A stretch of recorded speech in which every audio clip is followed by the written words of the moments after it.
Every normal, sensible person aspires to live a good life, to face life's challenges with strength, to pass the tests that come their way. But we all know it's not always easy. Sometimes the struggles are between one person and another, and sometimes between a person and God in fulfilling the mitzvot. There are times when a person feels, I need strength to overcome this. This is especially true when it comes to character traits. The Rambam writes that some character traits are inborn, while others are acquired. Some qualities a person is born with, and it can be very hard to change those habits, to change one's nature. And then there are traits that aren't inborn at all, but a person grows up in an environment where the behavior was unhealthy, and he adopts it for himself until it becomes his way of life, even if it's not good for him. Many people think that being aggressive, standing their ground, never backing down, refusing to apologize, that this shows strength, that this is success. But King Solomon, in the verses before us, in the book of Proverbs, teaches us something different. Today, with God's help, we're going to look at 3 verses from Proverbs where King Solomon gives us the strength to rise above life's challenges, to become the person we truly want to be, to elevate ourselves to a higher level. Solomon says, we're already at the end of chapter 12, the righteous person is more excellent than his neighbor, but the way of the wicked leads them astray.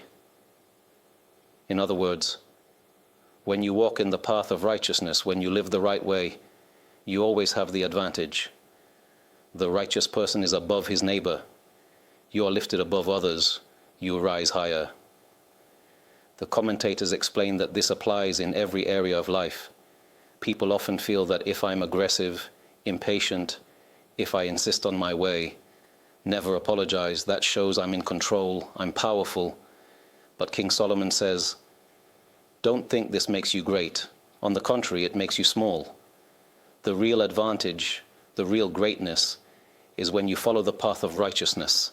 Righteousness meaning God's will. That's when you are truly above others. A person who rises above the crowd is someone who controls himself, who uses his mind to decide what's right. Sometimes you sense for yourself what's right, and sometimes you look into what God wrote in his Torah. I might feel a burning desire to take revenge on someone who hurt me. But the Torah says, do not take revenge and do not bear a grudge. That doesn't mean I shouldn't protect myself. Judaism isn't like Christianity, which teaches if someone strikes you on the right cheek, offer him the left one too. Our Torah doesn't take that approach. The Torah says, if someone comes to kill you, rise early to kill him first. You must defend yourself. You must protect yourself. But when it comes to things that happened in the past, when the event is over, don't carry the fire of revenge in your heart. God says, do not take revenge. Do not bear a grudge. Don't hold on to anger for 20 years against someone who once hurt you. What happened is in the past. It's over. There's a phrase our sages use in Hebrew, noter tina, holding a grudge. What does tina even mean? In Aramaic, tin means mud. When someone holds anger in their heart against another person, it's as if there's a corner of their heart filled with mud. And if a person holds grudges against many people, then he has bits of mud in his heart for this one and for that one, until his entire heart becomes filled with mud. And who suffers the most? He himself, a miserable, unhappy person who sees the entire world in black, convinced that everyone is bad, that everyone is against him, all because he clings to anger in his heart. Sometimes you hear a woman telling her grown children, even married children, I will never forgive your grandmother, my mother-in-law, for what she did to me after the wedding. That mother-in-law has long since left this world, and yet she still refuses to forgive her. But what do you gain by refusing to forgive? It only poisons you with bitterness. Let it go. Free your heart. Even if you were right, even if what she did was wrong, there is no benefit to keeping that resentment inside.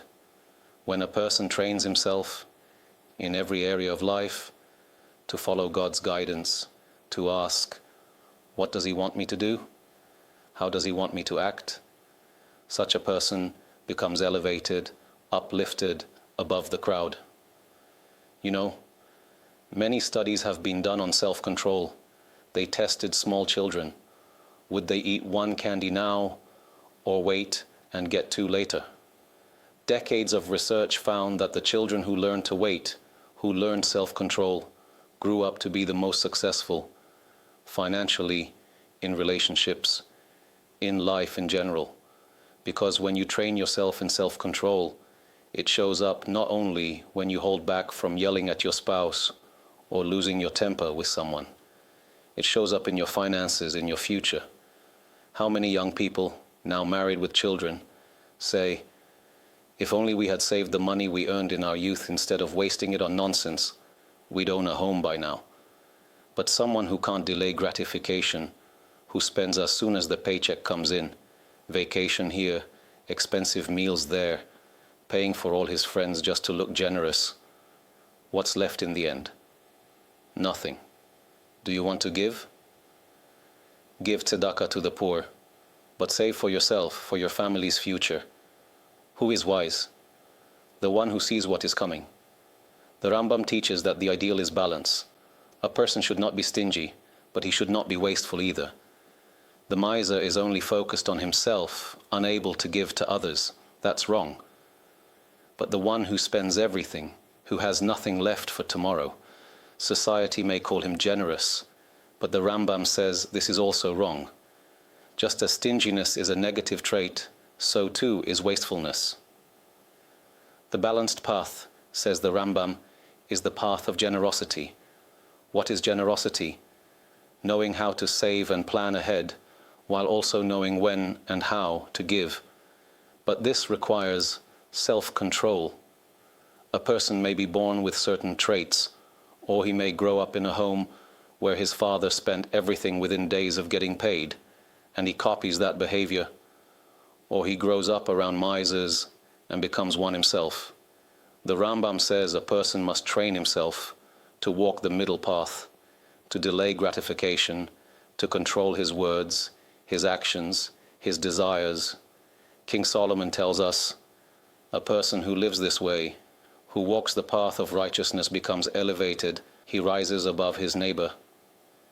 This should give you strength. You want to live above the pettiness, above the chaos? Walk this path, the path of God's guidance in his Torah. Such a person gains not only spiritually but socially. He becomes respected, admired. Solomon finishes the verse, but the way of the wicked leads them astray. The one who chooses the opposite path, anger, aggression, control, may think he's winning. He shouts, everyone trembles. The house falls silent when he walks in. As the Talmud hints, when Av enters, joy leaves. He thinks he's in charge. He thinks he's strong. But King Solomon says, this path deceives you. It feels powerful at first, but it leads nowhere good. It leads to children who will grow up and distance themselves from such a father because he ruled with fear instead of love. Rabbi Wolbe, in his remarkable book, Ale Shur, writes, a child is like a spring. The more you press it down, the harder it will fly away when it's released. The same is true in life. Control and balance, not aggression, lead to strength, success, and respect. And even with children, if you pressure them too much, when they're young, they have nowhere to go. They're dependent on you, so they stay. But when they grow up, when they reach the age where they no longer need you, they will distance themselves from you and from all the values you try to impose on them through force. The result will be the opposite of what you wanted. That's why King Solomon said in another place, educate the child according to his way. Learn to understand the nature of the child. Teach him in a way that fits his personality so that he doesn't feel overwhelmed but guided. Then, even when he grows older, he will not abandon the path you taught him. You gain much more this way. A good relationship with your children and the knowledge that the values you instilled will stay with them for life. not only when you're watching, but even when you're not around. The same applies in marriage. A person who is truly elevated learns to step into the other person's shoes, to feel what they're feeling. Sometimes a wife lashes out at her husband. He feels hurt, and rightly so. He has every reason to be offended. But if he reacts with anger, the conflict only grows. Instead, try to understand what's behind her words. Maybe she's under stress. Maybe she's in pain. Maybe this is her way of releasing tension. It's like when a father tells his little child, "It's time to stop playing, take a shower, and go to bed." The child gets upset and throws a tantrum, maybe even hits his father with tiny fists. Should the father feel insulted? Of course not. He smiles inside because he knows. This is a little child expressing frustration. He needs guidance, not anger. Rabbi Wolbe used to say, always try to step into the other person's mind. He gave many examples of how often we fail to consider another person's feelings, and as a result, we respond the wrong way. Imagine a family that finally, after 15 years, buys a new couch. They saved up for a long time. For them, this is a big event, much more exciting than for a wealthy family that replaces furniture every few months without a second thought. The couch arrives, still wrapped in plastic. The mother is thrilled. This is exactly what she dreamed of.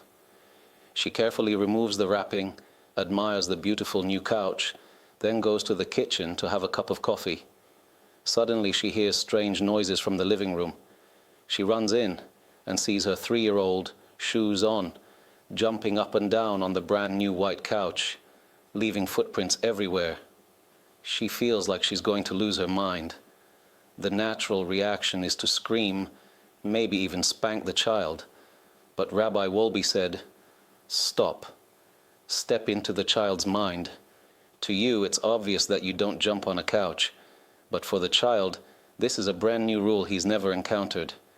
Yesterday you took him to a trampoline park. He jumped and you cheered. How is he supposed to know this is different? Instead of exploding, teach him gently. Explain the rules. Help him understand how to behave. This principle is true in raising children, and even more so in marriage. When each spouse doesn't understand what the other is feeling, it can lead to terrible conflicts. But when you truly feel what the other is experiencing, the tension eases.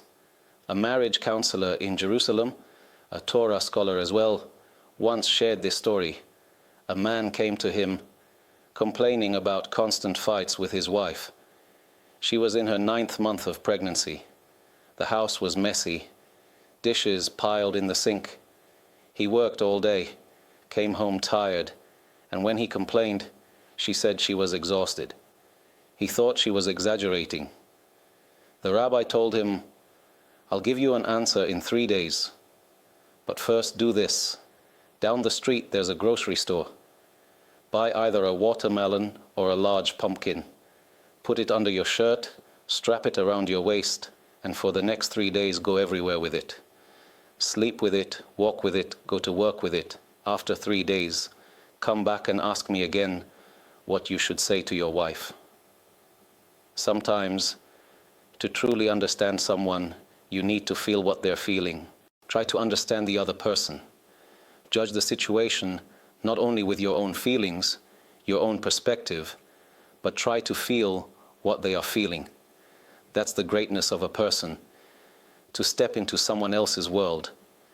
Not how do I feel, but how does my child feel?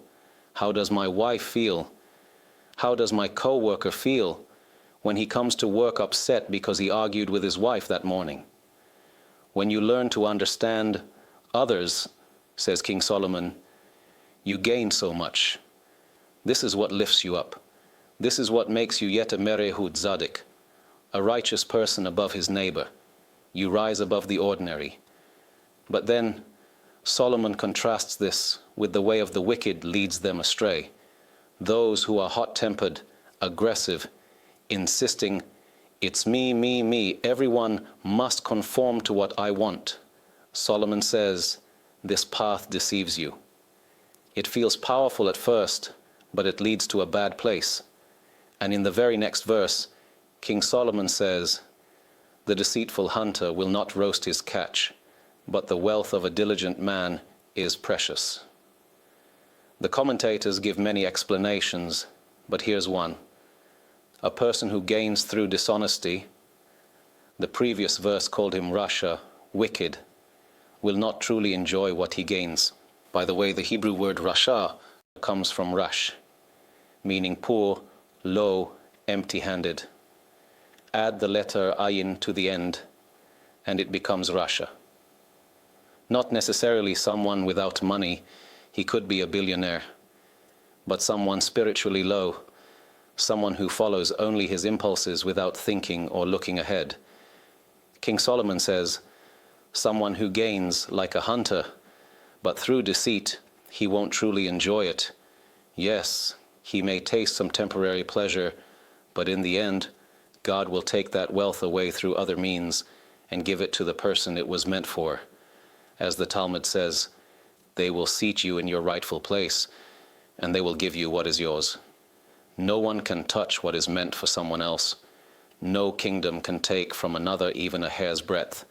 So why take dishonestly what isn't yours? In the end, it won't stay with you anyway. And this is a powerful principle that can help a person overcome temptation. Every human being has desires. God created them for a purpose. Take food, for example. God could have made it tasteless, like fuel for a car. You just fill up once a day and move on. But instead, he made food colorful, delicious, enjoyable. As we say in Birkat Hamazon, grace after meals. He sustains the world with grace, kindness, and compassion. Pleasure has a purpose. It gives us joy in life, helps people in times of sadness. Even doctors know that giving a favorite food to someone who's depressed can lift their spirits. But pleasure is also a test. There is permitted food and forbidden food. There is eating for health and eating from gluttony. The Rambam teaches us to eat for the body to function well, not to harm ourselves through excess. And sometimes the temptation is not just food, but anything forbidden. A person feels the burning desire. I know it's wrong. The Torah forbids it. It could harm me, but I feel I can't resist. Here's an idea that can give you strength. Say to yourself, I believe in the Creator. I believe that on Rosh Hashanah, God decides for each person everything for the coming year. How much money they will have, how much pleasure they will experience, in what ways, and in what amounts. If God has already decided what pleasures I will have this year, I will get them anyway. That's guaranteed. My only choice is, will I enjoy them through something forbidden or through something permitted? When you think this way, it becomes much easier to resist temptation, because what is meant for you will come to you. You just choose the right path to receive it. The Torah tells us not to do it, but sometimes a person feels a strong desire, an inner fire pushing him toward what is forbidden. At that moment, he should say to himself, if I control myself now, I will receive this pleasure in a permitted way.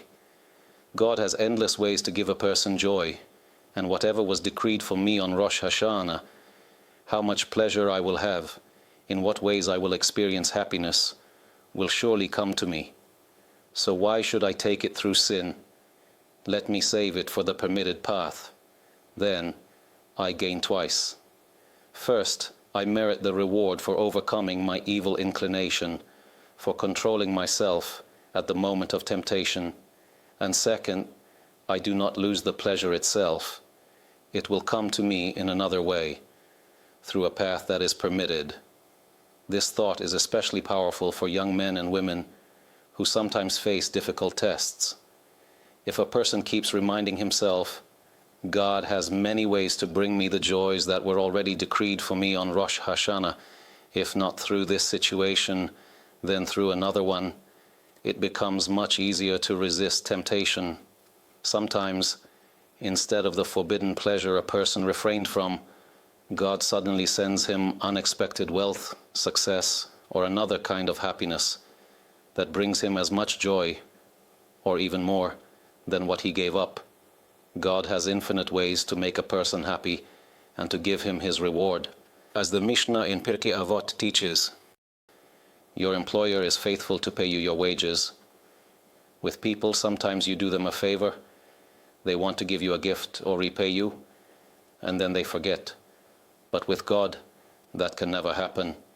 He is faithful, nothing is ever lost with him. This thought alone can give a person tremendous strength to overcome temptation.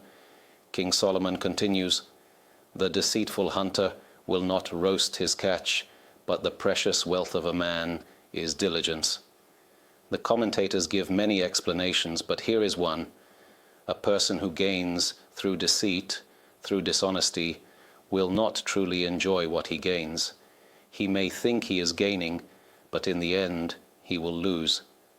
In contrast, the real wealth of an honorable person is his diligence, his hard work, his initiative, his willingness to act with energy and honesty. Today we call it human capital, but King Solomon was already speaking about this thousands of years ago. The wealth of a man is his diligence. A lazy person wants easy money, but he will not enjoy it in the end. An honest and hard-working person who uses his mind, develops ideas, thinks creatively, works diligently. Sometimes at first he struggles, but in the end his efforts bear fruit. Many people who grew up in poverty but refused to be lazy, who thought outside the box and worked hard, became wealthy because they combined creativity with diligence. And from here we learn another lesson. An employer who has workers should treat them well. Some bosses earn great wealth but pay their workers the bare minimum, just enough to survive. The workers have no choice. They need the job. But there are other employers with a generous heart who say, all my wealth comes through these workers. True, they would work even for less, but I want them to feel appreciated, to be happy working for me. King Solomon teaches us that when a worker is satisfied, he works harder. A happy employee is a productive employee.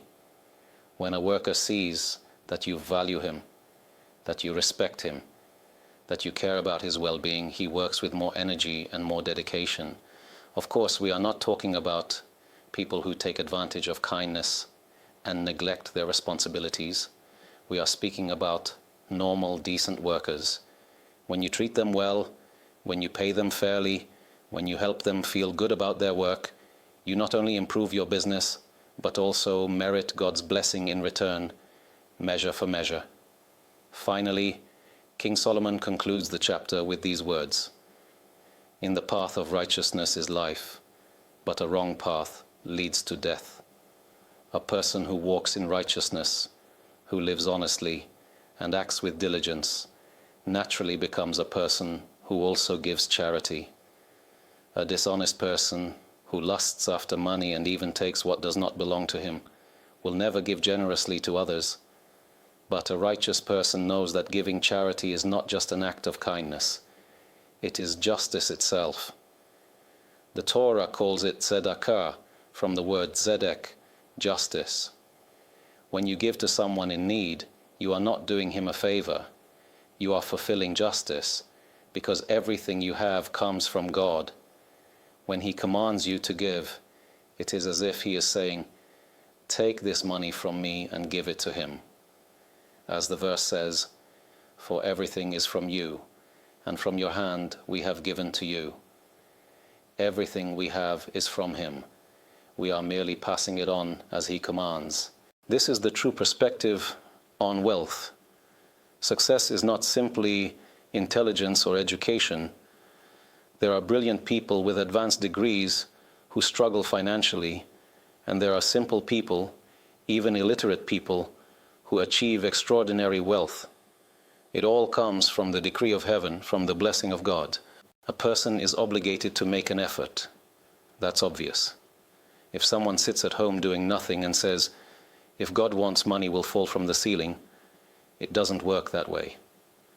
Ever since the sin of Adam, when he ate from the tree of knowledge, humanity was given the curse, by the sweat of your brow you shall eat bread. In other words, if you don't work and make an effort, you will not receive. This was a decree placed upon humanity for all generations. So yes, a person must do his part, but after he has done everything reasonably possible, whether he will become wealthy or remain with little, that is entirely in the hands of God. That's why the Talmud teaches that there is no profession where you can say, everyone in this line of work becomes rich, and everyone in that one stays poor. Some people became wealthy from collecting trash, and others tried dealing in diamonds and ended up broke. There is no guaranteed profession. Some people study law and then can't find a single client, while others in the same field are sought after by everyone. So you must choose your profession logically. Do what makes sense, but understand that the ultimate results come from God. Young people often ask, I'm standing at a crossroads. Which career path should I choose? Where should I work? I have several options. The general rule is to look for a line of work that combines three things. First, choose something you actually enjoy doing. Something that even if you weren't paid, you'd still love doing it, because you have to earn a living, but at the same time, it brings you satisfaction. How wonderful it is when a person wakes up in the morning to a job he loves, a job that brings him fulfillment, sometimes because it involves helping people, physically or spiritually unwholesome, and he sees that others benefit from his work. Second, there must be demand for it. It's not realistic to choose work that has no market. Some people love painting or music, but no one buys their paintings or listens to their music. So yes, they enjoy it, but there's no livelihood in it. A person must be practical. Choose something you like that also has real demand and income potential. Third, if there are several options, choose a job that won't enslave you completely, so you don't lose your entire life to work. There are jobs that consume all your time. You earn a lot, but you can't pray in the synagogue, can't attend Torah classes, can't spend time with your wife and children. Yes, you made a lot of money, but money is not the goal. It's only a tool to live well. If you earned the tool but didn't achieve the goal of a happy life, what was it all for? A person needs time for family, for spirituality, for personal growth. Sometimes there's no choice. You need to support your family and the job demands long hours. But ideally, when choosing a career path, think ahead. Who is wise? The one who sees what is coming. That's why I always give young people this advice. Before marriage, when you're still free of family responsibilities, take a month or two, just like people take time off for professional courses. Take time for yeshiva study. Learn Torah, Musar, the wisdom of life, the guidance of our sages. It will build you into a different person with a richer, more meaningful life. The prophet Jeremiah complained about his generation, saying they were like a horse charging into battle. What does that mean? In ancient wars, you'd see horses charging ahead with passion, with force, not knowing they might be galloping straight to their death. Jeremiah said, "This is how people live, rushing through life, never stopping to think. They wake up, run to work, come home exhausted, go to sleep, and start all over again. Stop and take time to reflect. Ask yourself, am I on the right path? Do I need to change direction?" A person needs to set aside time for Torah, for spiritual structure, not just for livelihood. That's how you gain everything, a good living and a meaningful life. Now let's look at King Solomon's words about charity. He says, "A person who lives with righteousness, who works diligently, who lives with wisdom and perspective, who rises above the crowd, In a path of righteousness there is life, but another path leads to death. And here the Hebrew words matter. What's the difference between orach, path, netiv, trail, and derech, road? In Hebrew, each term has its own meaning. Orach refers to a narrow winding trail where few people pass. One doesn't feel comfortable staying there, like a traveler just passing through. Derech is a wide road used by many, and netiv is a smaller path branching off within the road. Solomon says, in the orach, the narrow path of charity, there is life. Why does he use the word orach? The commentators explain, when giving charity, do it in a way like someone on a side path, away from the crowds. Don't give in public in a way that embarrasses the recipient.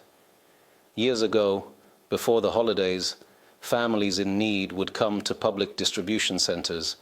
They would receive boxes of food, and it helped them, but there was embarrassment. Over time, organizations changed the system. Today, most give out food vouchers delivered discreetly to families' homes.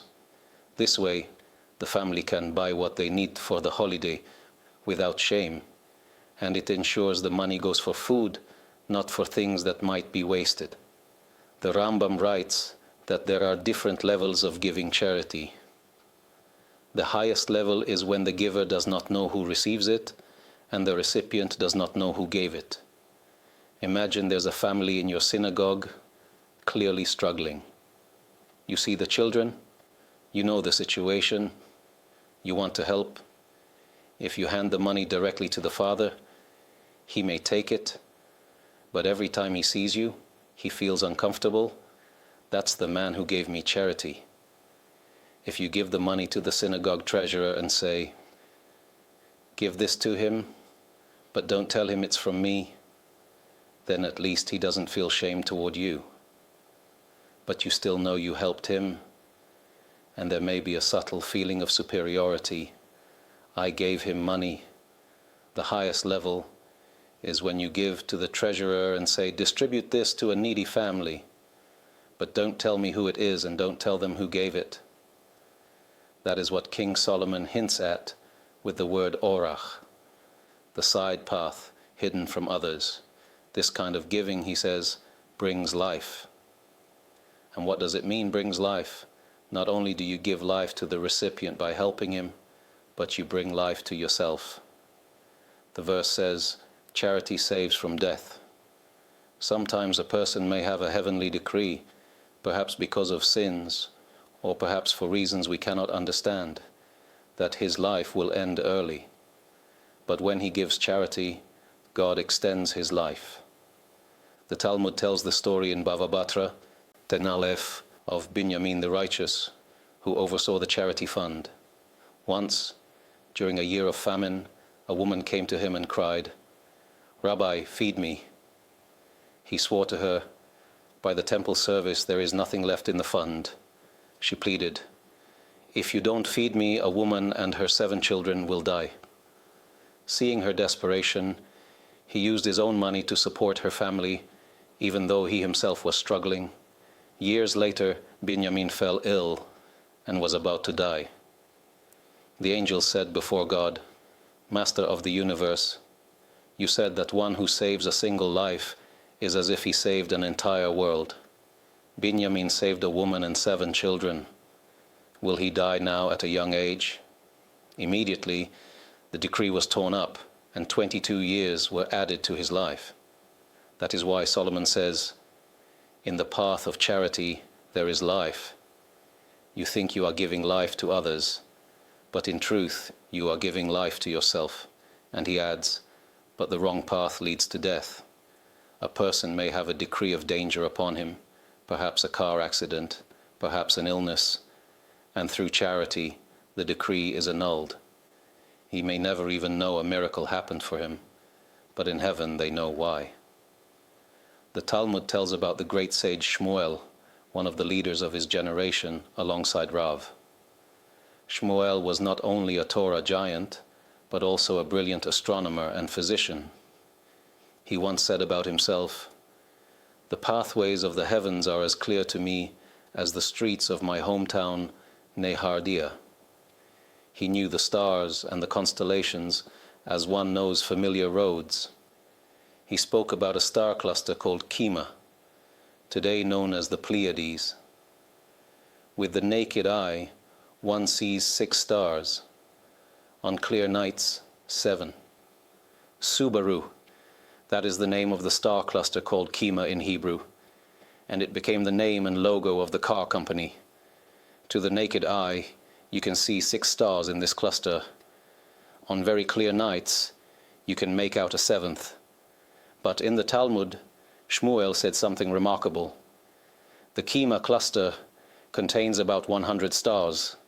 He explained, you only see a few, but in reality, there are many more stars in that cluster. For generations, scientists dismissed this as legend. How could the sages of the Talmud know such things? They thought. Then, only a few decades ago, NASA launched the Hubble Space Telescope. From Earth, the atmosphere blurs distant images, but in space, you get crystal clear pictures. When astronomers aimed the telescope at the Pleiades, the Kima cluster, they were stunned. Just as Shmuel said centuries ago, the cluster contains many more stars than are visible to the naked eye. In the book The Coming Revolution, we printed a 2-page spread of the photo taken from space. It showed how accurate Shmuel was, a giant in Torah wisdom, yet so knowledgeable in science and astronomy. The Talmud relates that Shmuel, the great sage of Israel, was not only a Torah scholar, but also a brilliant physician and astronomer.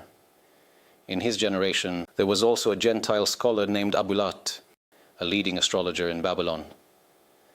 Astronomy is the science of the stars. Astrology deals with their supposed influence on human events. One day, Shmuel and Abulat were walking together in the city, discussing matters of wisdom. A group of poor laborers passed by on their way to cut reeds by the Euphrates River, which they would bundle and sell in the market for a living. Abulat pointed to one man in the group, wearing a red shirt, and said to Shmuel, "According to the stars, that man will not return today. A snake will bite him by the river, and he will die." Such was his confidence in his astrological predictions, even specifying the day, the person, and the cause of death. Shmuel replied, "If he is Jewish, don't be so sure." They agreed to meet again in the afternoon. When the workers returned from the river later that day, the man in the red shirt was among them, carrying his bundle of reeds, alive and well. Abulat was astonished. "I have never been wrong before," he said. They stopped the man and asked him to put down his bundle. When they untied it, inside was a dead snake, cut in half. While chopping reeds, his blade had killed it before it could strike. Abulat admitted, "I predicted his death today." "What saved him?" Shmuel asked the man. "Did you do a good deed today?" "Tell us." The man replied, "During our lunch break, we all bring what we can. One brings bread, another eggs, another vegetables, whatever each can afford, and we share the meal together. Today, when I came to one man, I saw him blushing with shame because he had nothing to contribute. Without saying a word, I quietly put in extra from my own portion so he wouldn't be embarrassed. Then I served the food to everyone as usual, and no one noticed." Shmuel said to him, "Now I understand. You fulfilled the mitzvah of charity in the highest way, giving without causing embarrassment. That mitzvah saved your life today. As it is said, charity saves from death. This is what King Solomon teaches here. Even if a person walks on a path where, heaven forbid, he was destined to die, the path of charity cancels that decree. In summary, the wisest of all men gives advice to every person who faces trials in life, temptations and struggles. He tells him, the more you walk on the good path, the greater your advantage over everyone else. As he said in the very first verse, the righteous one is elevated above his neighbor. When you live righteously, you rise above all others. Take hold of yourself, follow a healthy and upright path, work honestly, avoid improper conduct, learn to delay gratification, give charity to others, such a person merits goodness both in this world and in the world to come. And this perspective itself gives a person strength to withstand life's tests. Let us conclude with a blessing. May these words of Torah bring merit to everyone here with us today, to all the viewers wherever they may be. May God protect the people of Israel and the soldiers of Israel, granting them long life and good years. Amen.